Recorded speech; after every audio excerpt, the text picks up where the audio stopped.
The dust is showing little sign of settling on the controversial reappointment of Justice Aaron Ringera as the anti-corruption boss, with the American government becoming the latest high-profile critic of President Mwai Kibaki's controversial decision. You can't simply talk. You have to walk the talk. You have to do something. And so we're looking at a range of actions that we can take within our sovereign abilities to make clear that we want to support the people who are for reform, and we don't want to support the people who are not supporting reform.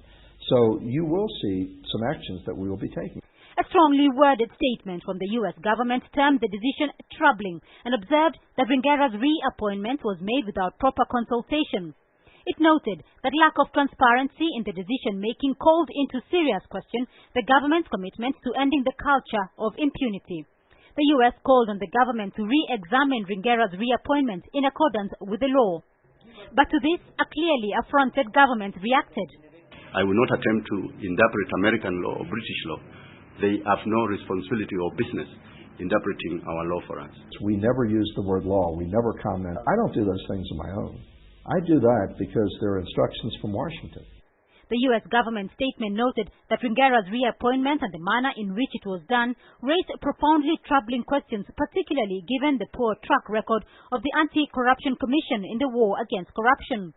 The public outrage over the appointment, it said, showed how little confidence Kenyans have in the Anti-Corruption Commission. The combination of vested interests at senior levels in the political class and outside of the political class that have a lot to lose if these reforms are implemented. And that's why I want to tell the American ambassador, please shut up. Please, just shut up.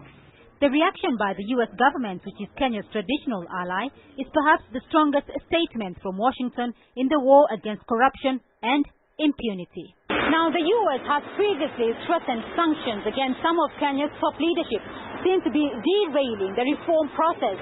It says it is actions such as the reappointment of Aaron Ringera that smack of arrogance and impunity.